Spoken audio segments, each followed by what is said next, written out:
You know that feeling when it seems like your own mind is working against you? Like you've been given this super powerful computer, but you got zero instructions on how to actually use it, especially when anxiety and overthinking take over?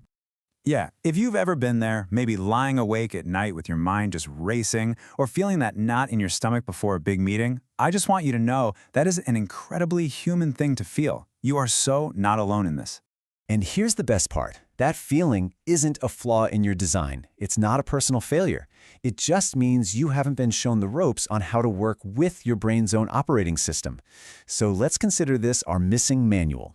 Time to open it up. So here's our game plan. We're going to build you a practical toolkit today. First, we'll lay down the physical foundation for staying calm. Then we'll get into some in-the-moment resets.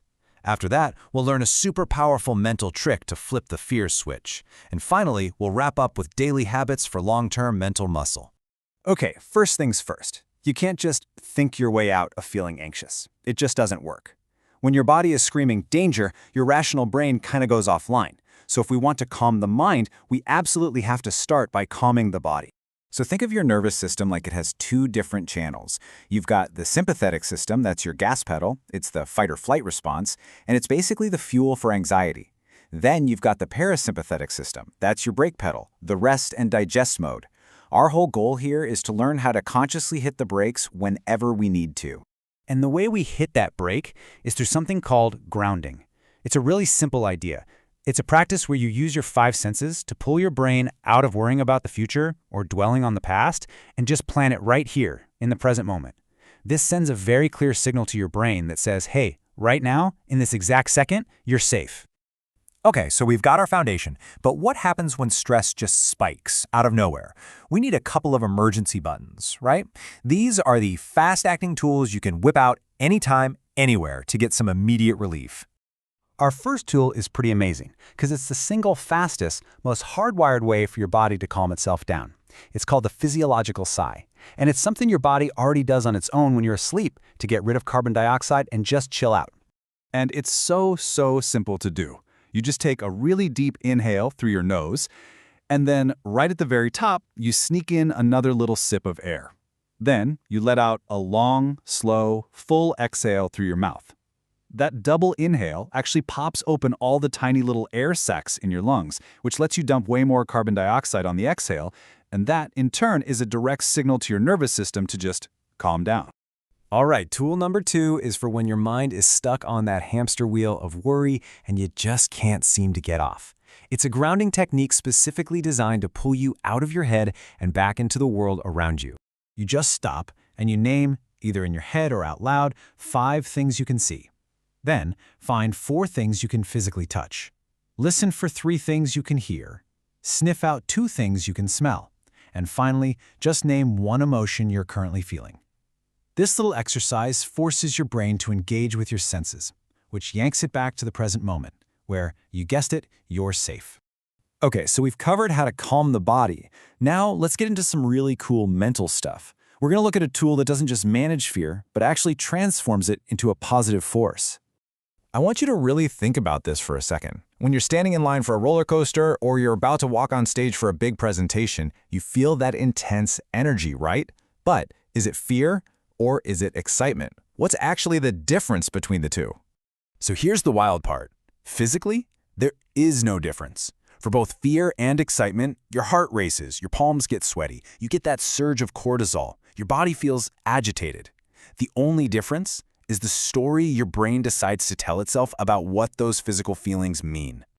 This means we can actually hijack the process.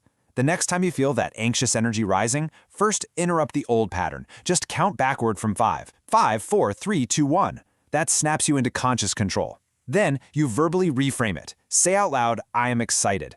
And finally, lock in that new thought by picturing a positive outcome. You are literally telling your body's energy what it's for. And this reframing idea works everywhere. Just look at this quote. Rejection isn't failure. It's proof you had the courage to try. You know, the fear of rejection stops so many of us. But if you reframe it like this, not as a bad outcome, but as evidence that you were brave enough to even try, it completely changes its power over you.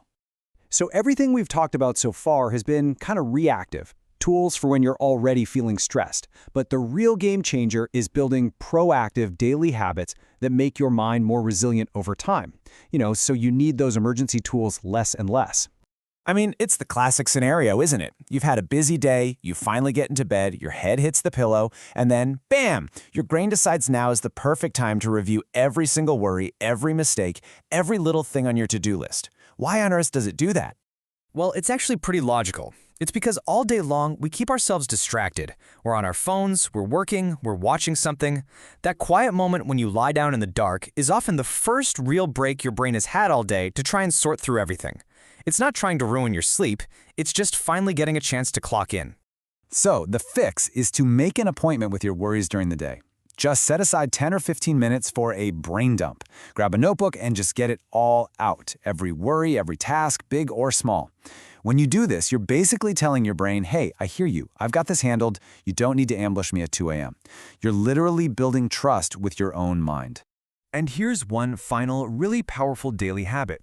If you think of worry as the problem, then gratitude is one of its most powerful antidotes. See, at its very core, worry comes from a mindset of scarcity. It's the fear of not having enough. Not enough time, not enough money, not enough love. Gratitude is the direct opposite. It's the practice of deliberately focusing on abundance, on what you already have. That simple shift in where you put your attention can literally flip the fear switch off in your brain. So when you boil it all down, here's the most crucial point. Anxious thoughts are gonna pop up. That's just what brains do. You can't always control that first thought, but you are not powerless. Your real power, your real strength, lies in your ability to consciously choose your second thought. That is where you take back control. Okay, the user manual is officially open. Your brain is this incredible tool, but it's not your master. You are. So my question to you is this. Looking at this new toolkit we've built, the physiological sigh, the 5-4-3-2-1 method, reframing fear, the daily brain dump, which one of these tools will you commit to using starting today to take back the controls?